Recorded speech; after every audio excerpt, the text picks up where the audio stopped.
Good evening, everyone. We are in the Zera Shimshon on Parsha Bamidbar. And of course, it's we all know how the Parsha begins. Hashem is speaking to Moshe Bamidbar Sinai in the wilderness of Sinai. And the first, second psukim, we learn what's going to happen right at the beginning of the Parsha is that Hashem tells Moshe to conduct a census and take account of Bnei Yisrael. And of course, then we're given the details of that census process. But the Zera Shimshon is going to bring a medrash from the Medrash Rabbah that right at the start of the Medrash Rabbah on sefer Bamidbar, and we're going to see right off the bat that it's a very, very unusual and hard to understand piece in the Medrash Rabbah. Let's take a look. We are on Daf Kuf Mem Aleph in the Sefer Os Beis, section 2, in the Zera Shimshon, again on Parsha Bamidbar. Medrash. So here's the quote from the Medrash Rabbah. Vayadaber Hashem el Moshe b'midbar Sinai. And Hashem spoke to Moshe in the wilderness of Sinai. Zeh she'amar hakosav. So the Medrash comments, this is what the pasuk means, and this is a pasuk in Tehillim. Mishpatecha tahom rabba. Your judgments are through the great depth. Your judgments are through the great deeps. Now, there are different ways of understanding the pasuk, but for right now, let's say that what the pasuk in Tehillim is talking about is that God brings judgment through the great depths of the ocean, the great depths of the seas, or his judgment has the profundity of the great depths of the seas. But in any case, the pasuk in Tehillim is referring to God's judgment. Rabba Omar Tahom Rabba. Okay. Omar Rabbi Meir. So Rabbi Meir said, Moshel es tzadikim beridatam ve'as harashoyim b'dirosam ve'as harashoyim b'dirosam.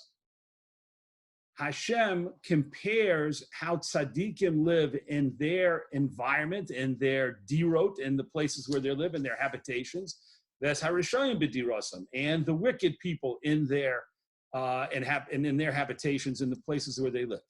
Esat tzadikim b'dirosam, how does Hashem refer to righteous people in terms of where they live? B'miretov, this is now a quote from a pasuk in Yecheskel. You can see there, Perek Lamed Dalet in Yecheskel. B'miretov ereh osam. In a good pasture land, I will graze them. So when the pasuk refers to how the tzadikim are treated, how Hashem takes care of the tzadikim, the mashal is a shepherd who brings his flock to an excellent pasture land, and he grazes his flock there. That's how Hashem takes care of the tzaddikim. The es harashoyim b'dirosam, and how are the wicked compared in terms of their places where they live. So this is another pasuk from Perek Lamed Aleph in Sefer Yecheskel. B'yom ridito she'ola, on the day that I bring him down or brought him down to Sheol, usually translated as the grave, v'chulei, etc. Now the pasuk continues, Kiseisi alav es, the word should say tahom. You're going to see in the sefer ha tahom, that's a typographical error. Please take out the hey. The word in the pasuk actually says tahom. So let me read let me translate the pasuk now. B'yom ridito she'olo, on the day that I brought him down to the grave, ki seisi alav, I covered him with the depths, v'chule, etc. And that's an end quote from the Medrash Rabbah. So right off the bat, without any deep thinking or analysis at all of us, any person who reads this Medrash Rabbah would have a hard time understanding what is the possible connection between the first pasuk in Parsha Bamidbar, where that starts off seemingly very innocently saying Hashem spoke to Moshe and told him to conduct a census. What in the world does that have to do with the idea of the pasuk in Tehillim, Mishpatecha tahom rabba Hashem, your judgments are like the great depths? We're not talking about God's judgment. We're not talking about the great depths. So right off the bat, what does it have to do with the pasuk in Tehillim? And then Rabbi Meir comes along and says that there's some mashal being given to us between how tzaddikim live and Hashem, how Hashem takes care of the tzaddikim so beautifully and so well, and how Rishoyim live, and it's so terrible, and they're covered up by the depths, and the Rishoyim, Hashem obviously is not taking care of the Rishoyim, or at least not taking care of them in a positive way, taking care of them in terms of punishing them for their averos. So we have 3 psukim, 1 in Tehillim and 2 in Sefer Yecheskel, that there is absolutely no apparent connection from those psukim and from what is being said about those psukim to our pasuk in Bamidbar. And that is the question that's going to confront us, as you'll see right now. Makshim ha'olam, so the Zera Shimshon says, the entire world asks, Ma inyan pasuk vayadaber Hashem el Moshe b'midbar Sinai. What connection could there be between our pasuk in Bamidbar of Hashem speaking to Moshe in Midbar Sinai in pasuk mishpatecha tahom rabba, with this pasuk from Tehillim about God's judgments, v'im drash zeh shel Rabbi Meir, and with this whole drasha of Rabbi Meir talking about how the tzaddikim live and how the Rishayim live? What in the world is the connection? V'od, in another question, al guf hadrasha Rabbi Meir, on the actual drasha that Rabbi Meir said, Koshe, there's another question. Lama dafka him shilam b'dirosam. Why did God compare the way that the tzaddikim live, their diros, the place that they live, their dwelling places, with the Rishayim and the wicked and where they live? And what purpose does this serve to tell us about the dwelling places of the tzaddikim and the dwelling places of the Rishayim, as if we're talking about the importance of their homes and the type of homes they live in and the type of places where they live? If we want to just talk about the fact that Hashem rewards the tzaddikim and punishes the Rishayim, well, that's a well-known theme throughout in Tanakh and throughout Chazal.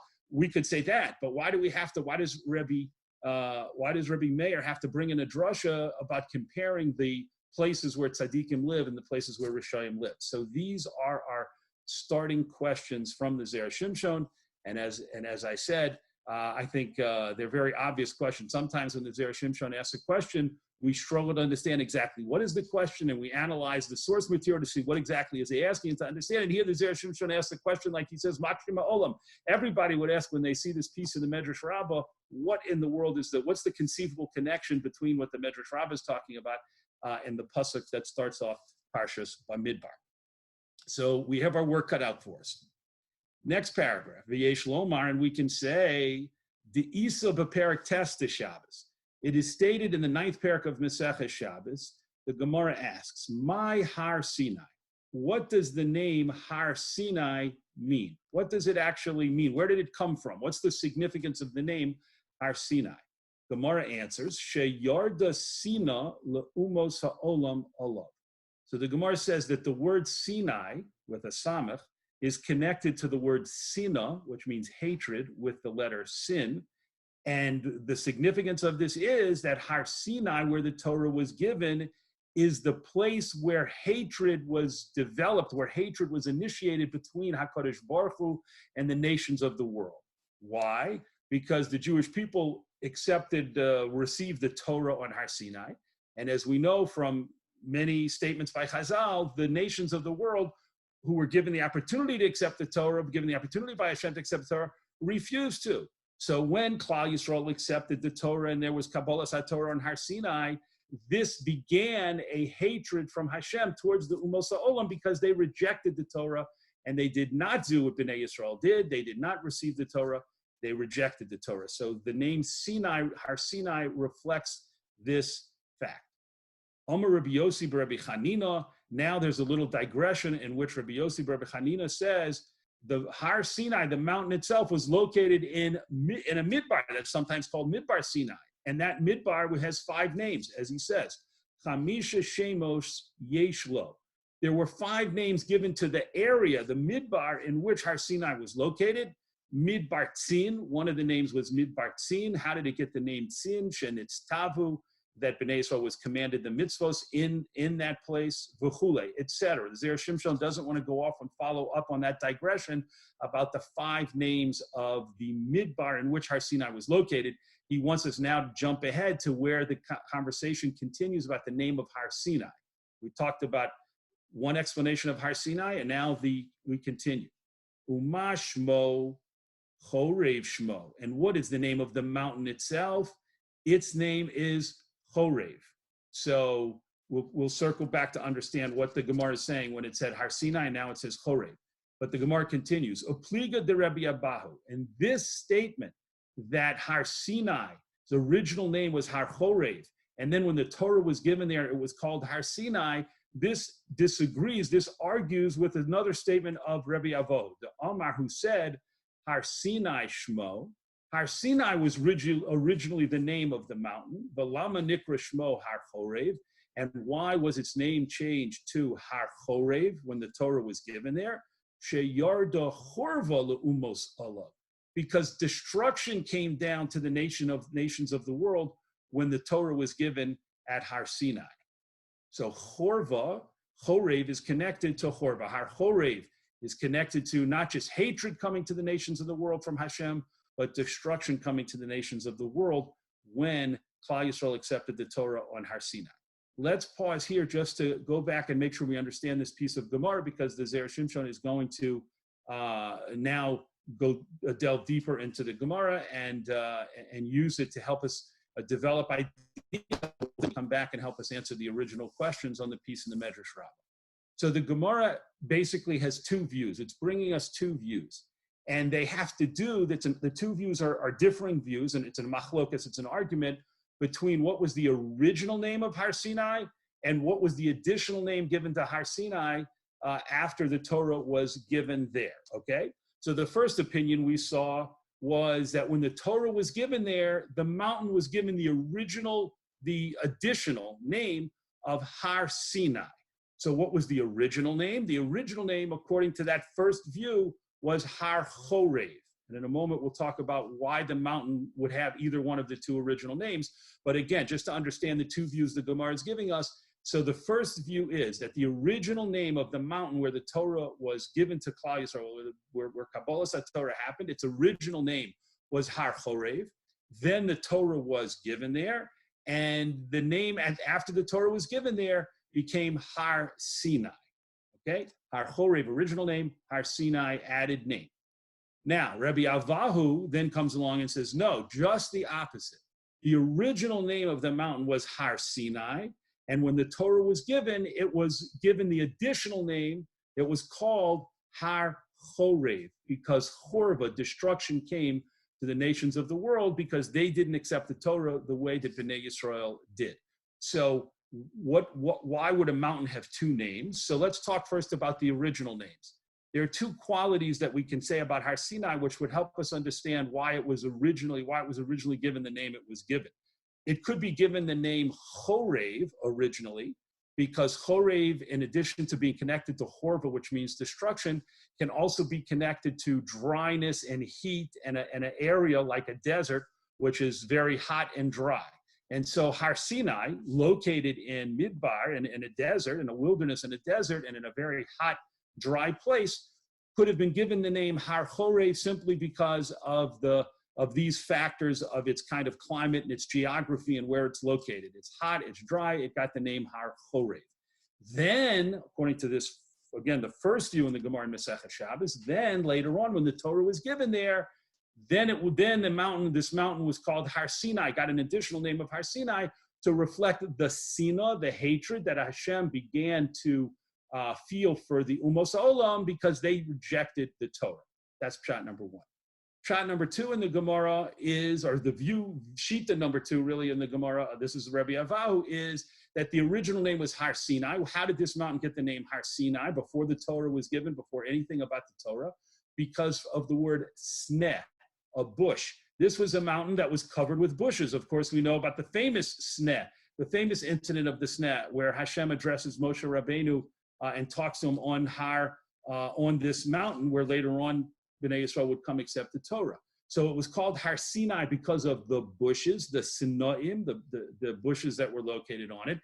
Then later on, when the Torah was given there, it was given the additional name of Har Chorev because of Chorva, the destruction that Hashem felt towards the Umos Olam because they didn't receive the Torah. So that's what the Gemara in Shabbos is saying. Now let's continue further. Vihikshe Harif, and the Rif, that's the parish on the Ein Yaakov, asked the question. Sham, over there, my binayhu. What's the difference? What's the practical difference between these two explanations? Lidrosh Har Sinai Shmo, to make a drush and say Har Sinai is the original name of the mountain, Velama Nikra Shmo Har Chorev, and why was it later on called Har Chorev? sheyard horva leumos, to say that destruction came to the nations of the world, olomar har chorev shmo, or to say the other possibility that har chorev was the original name, the loma nikra har Sinai, and why did it get the additional name of har Sinai, sheyard sinna leumos, because hatred came to the umos. So the Rif asked the question, okay, I understand the difference, and I can get that, but what's my nafkamina? What's the practical difference? Either whether Hashem hated the Umosim because they didn't receive the Torah, or whether Hashem said, I'm going to destroy the Umosim because they didn't receive the Torah, and how that is reflected in Har Chorev and Har Sinai, there doesn't seem to be a clear practical difference between those things. Continuing, the Ode, and another question, Dinema Tarvaihu. Why not just say both things? Why not say both explanations? Combine the two and say there's no real difference between them, and actually both of them are true. There's no machlokas. Let's take, and many times the Gemara likes to do this. The Gemara has a tendency to say, if we can find a way to say there's no machlokas, and really the shitos that look like there might be an apparent machlokas actually are saying the same thing and actually agree with each other, the Gemara views that as a positive development. So the Rif asked, why not do that here? V'nema tarvaihu, say both explanations. Har Sinai al shayarda Sina. Say the mountain has two names. The name of Har Sinai reflects the hatred that Hashem feels towards the Ummos, but Har Chorev, and Har Chorev reflects al shayarda chorva, that destruction came to the Ummos because they didn't receive the Torah. Say both explanations are correct, and you don't have to say we have a machlokas. Those are the questions asked by the Rif on this piece of Gemara. Vitirates, and he answers, the yarda sina, when it talks about hatred coming to the umos ha'olam, hu shenisna'u ha'umos. This means that the nations of the world, as we said, were hated al shelo, on the fact that they did not. Now we're continuing to the next column, top of the next column, kiblu haTorah, because they did not receive the Torah. They rejected the Torah, as we said. That's where the name Sinai comes from. The yarda horva, but the idea of destruction coming to them, that's a different thing. This is telling us that not only were they hated by Hashem, but they were punished by Hashem. They were judged by Hashem, and they were onesh. They received punishments by Hashem because they didn't receive the Torah. So they're really two different things. You can't say it's really basically the same thing and make it seem like there's really only one shita, only one view here. There's two very different things that we're talking about, and we're going to see how different these things are in a moment. But the two different things are, did Hashem simply feel negative feelings and sin and hatred towards the Umos, or did Hashem actually say, I'm going to judge the Umos, hold them accountable, and punish them because they did not accept the Torah?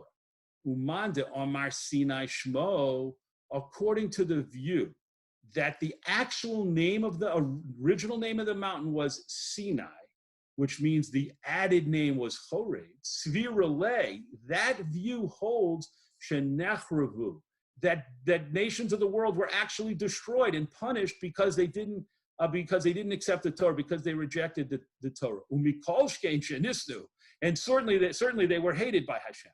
So according to the viewpoint that the original name of the mountain was Har Sinai, and it got changed to Har Chorev, that's a big chiddush. What it's saying is, not only did Hashem feel a negative feeling and a sin and a hatred towards the Ummos, but Hashem actually said, no, it's more than that. I'm judging them, I'm holding them accountable and responsible, and I'm going to actually bring an onesh of punishment on them because they didn't receive the Torah. That's one shita. Umanda Amar Chorev Shmo, and according to the view who says Chorev was the original name of the mountain, which means later on it received the name Sinai. Svirale, he holds shenisna'u, that Hashem hated the Umos Olam because they rejected the Torah. Aval Horvo lo haya, but he never held them accountable to the extent of punishing them and destroying them because they rejected the Torah. Ad kan Lashono, until here is the language of the Rif. So now let's stop and realize that what the Rif has done for us is clarified very well what the Gemara is dealing with. This machlokas in the Gemara in the 9th parak of Masechta Shabbos is a fundamental machlokas about how Hashem treated the nations of the world, viewed them and treated them when they rejected the Torah. According to one view, Hashem viewed that, according to both views, Hashem viewed that as a very negative thing. Hashem was very upset and viewed it as a very negative thing that the Ummos Ha'olam rejected his Torah. However, Did he hold them responsible for it and punish them? That's exactly what the machlok is about. According to one view, no. Hashem said, I'm not going to punish them. There's no onesh, there's no punishment for the fact that they didn't accept the Torah. And according to the second view, Hashem said, and by the way, that first view, that's the view that says the new additional name was Sinai. Chorev, original name, Sinai, added name. So they became hated, but they didn't get destroyed.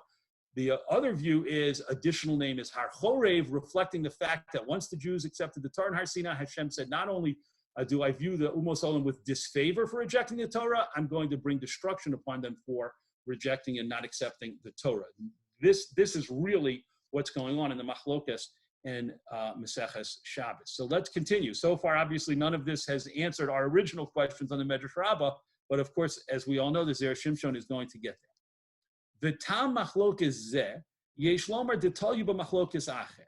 And the reasons behind this Machlokas, meaning whether or not the Umos Olam are actually punished and held accountable and held responsible and judged and punished for rejecting the Torah, the fact that there's an argument about that is dependent upon a whole other machlokas. It's connected to and dependent upon another argument. Shekosavnu le'el Parshas Yisro, the Zera Shimshon says, we have already written and discussed on our commentary on Parshas Yisro, al mamar hanizkar le'el, on this statement from the Gemara in Masechta Shabbos, which we mentioned before, right, with the whole machlokas, about the name of Har Sinai.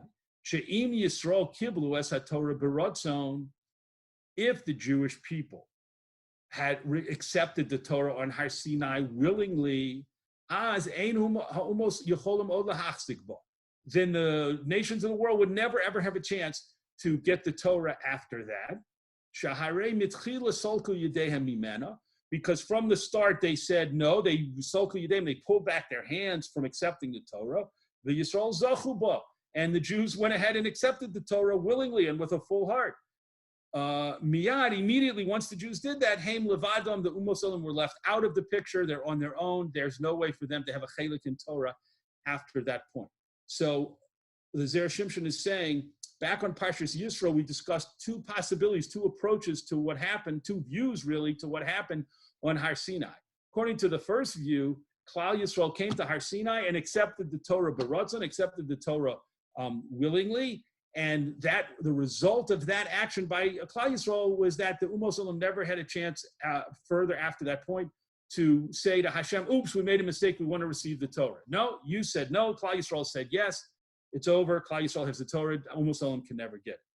Ella, but there's another possibility. She'im Yisrael lo kibluha b'ratzon, if at Har Sinai the Jews did not receive the Torah with a full heart, with totally willingly on their own volition. And of course, we all know the famous Chazal that Hashem said, Kof aleim har kegigis, I'm holding a mountain over you. And if you don't accept the Torah, you're going to die here. I'm going to drop this mountain on you, Kaviyachol. So according to that view, the Bnei Yisrael didn't totally willingly and of their own volition accept the Torah. So according to that, and according to that view, later on, they totally willingly took it upon themselves and accepted it upon themselves, but they didn't do that originally. That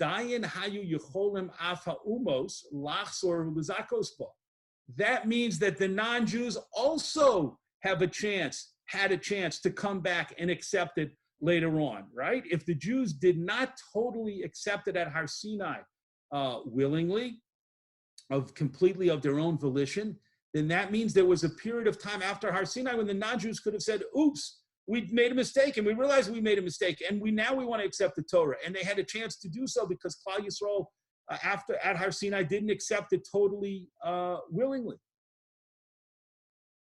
Uman de Omar sheyarda sina. And according now that the Zera Shimshon was going to connect those two views that he just talked about what happened at Har Sinai, whether or not the Jews accepted the Torah right away, willingly, or whether or not they only accepted it willingly later on, he says, Uman da'amar sheyar dasina, according to the view that when the Torah was given on Har Sinai, only hatred came to the non-Jews, not destruction, lifi shehem kiplua beratzon. The reason is because the Jews accepted it and the Umos Olam were left out. They only had one chance and they lost that chance. So Hashem said, listen, you had your chance. It wasn't good that you didn't accept the Torah, but Klal Yisrael accepted the Torah, and so to speak, I'm happy. I'll consider the matter closed. There's a sinah I feel towards the Umos HaOlam because they rejected the Torah, but I don't have to hold them accountable further. I don't have to punish them. I don't have to bring chorva on them. They didn't accept the Torah.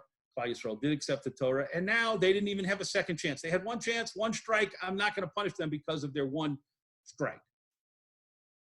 Uman de Omer Sheyar de Churva, but according to the other opinion that destruction did come to the Umos HaOlam, Mipnei shelo chozru lezakos ba.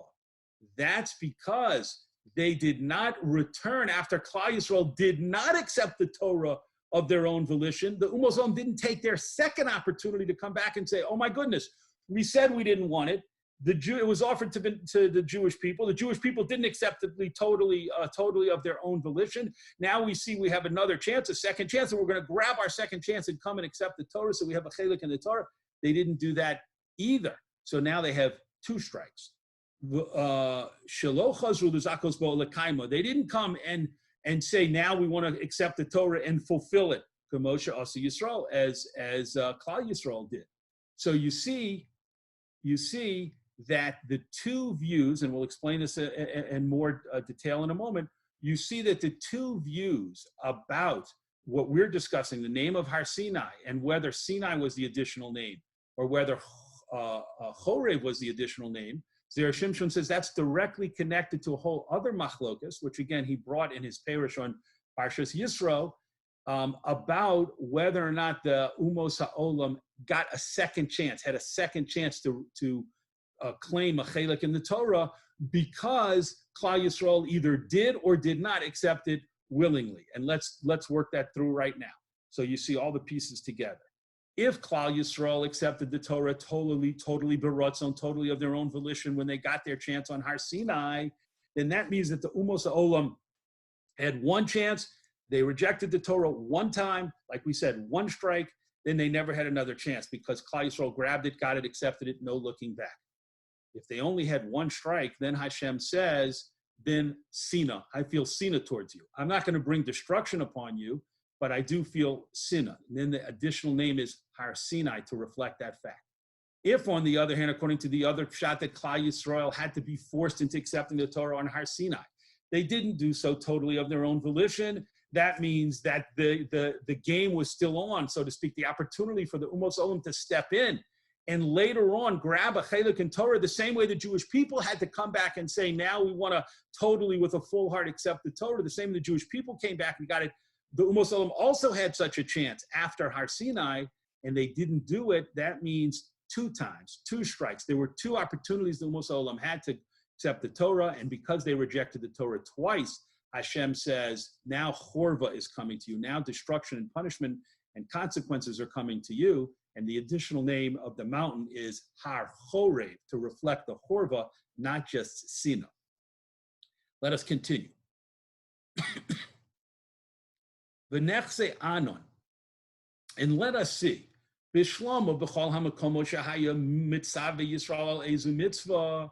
Let us look throughout the whole Torah, and we'll see that it's understood. Bishlomo, it's understood that in all the places where Hashem is commanding Bnei Yisrael about a certain mitzvah, nicha lomar sham Sinai.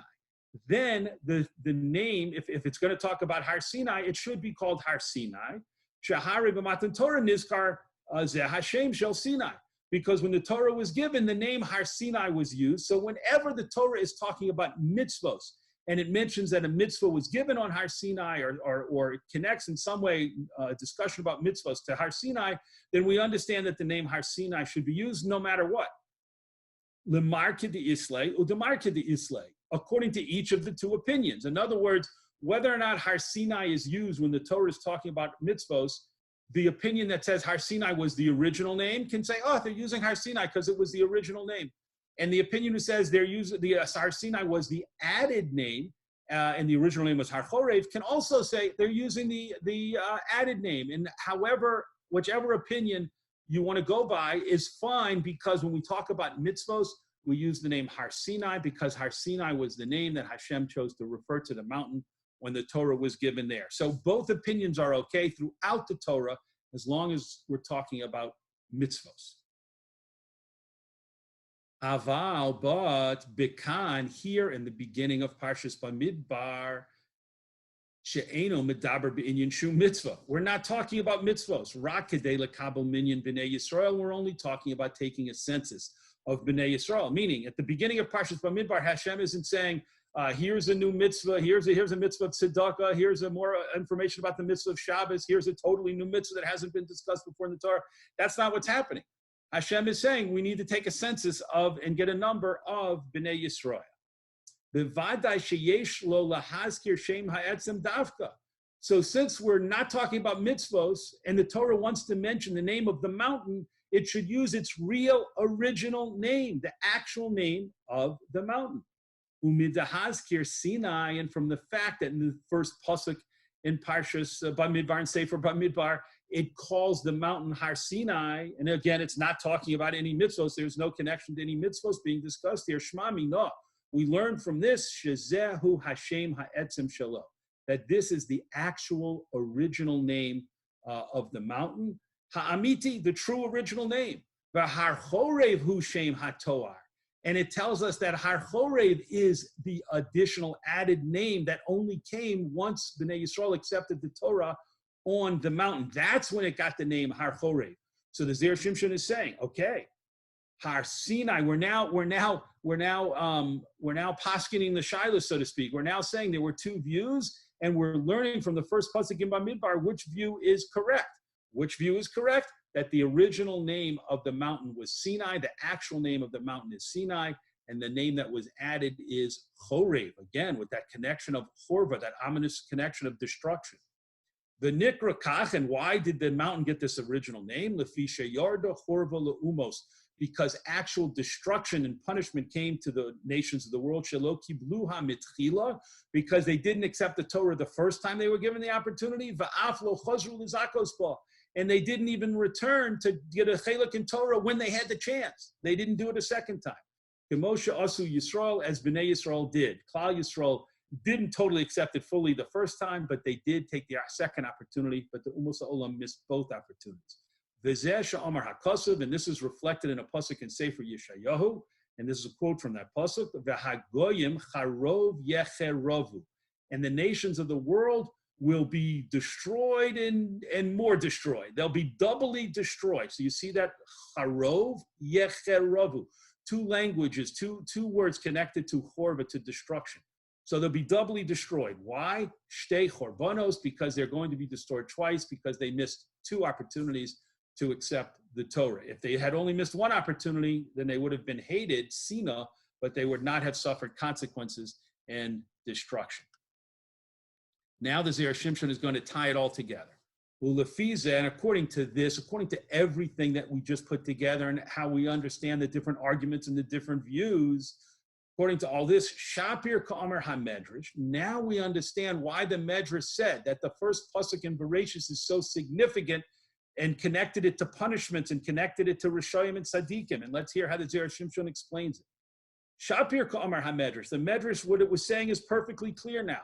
Hadohu dichsiv, this is what the pasuk in Tehillim means, Mishpatecha Tahom Rabbah, your judgments, Hashem, are of the very depths, meaning that when you held the Umos HaOlam accountable and you punished them for not receiving the Torah, that's because of the deep reflection, the deep reasoning involved in saying they could have done it once and been okay, but they rejected the Torah twice. And therefore now, to home, now there's going to be actual deep punishments placed upon them because of the fact that they rejected the Torah twice.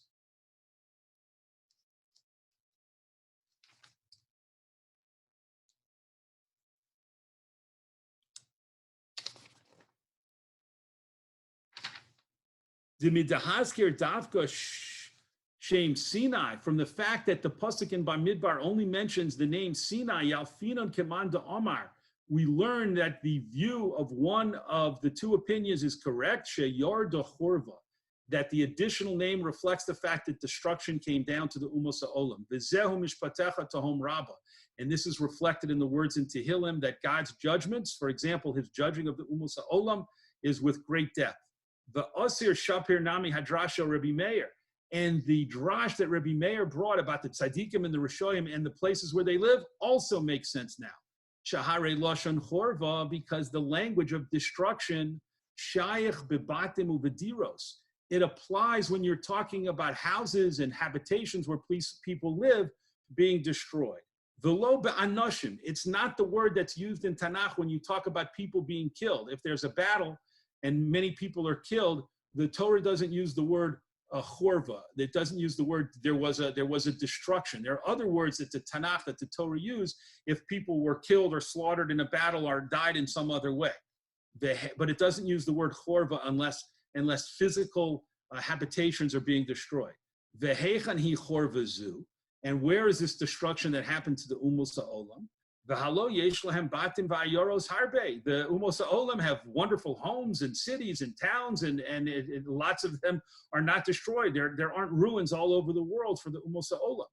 Mishum hachi ka'amar, and that's why Rabbi Meir brought his drasha. Moshal es ha-rishoyim b'dirasam, and this is a mashal for the rishoyim in the places where they live. Klomar, this means to say sheyavo zman, that we're referring to a future time. Sheyu kol abatim shelahem chorva, that all of their homes will be destroyed. V'lo yelahem ela hatahom sheyaduru bo, and the only place they can go to live will be if they find somehow a way to live in the ocean. Because if they try and on boats, let's say on ships or on boats, on houseboats, because if they try and build on land, whatever they've built on land, chorva is coming. Chorva will wipe those habitations out. Ulehefech, and just the opposite, Moshal es hatzadikim, we give a parable or an analogy for the tzaddikim, b'dirasam, in their dwelling places in the future. Ani erev v'chuli, that was the pasuk in Yecheskel that talked about how a shepherd bringing his flock into the most beautiful grazing land, while the tzaddikim, while the rishoyim, while the wicked habitations and homes are experiencing chorva and destruction in the future, the tzaddikim will be living the most delightful, beautiful lives in beautiful habitations and beautiful diros, exactly, and being rewarded by Hashem and preserved and taken care of and protected by Hashem, the exact opposite fate of the rishoyim. Yashar koach for everyone participating tonight in the learning.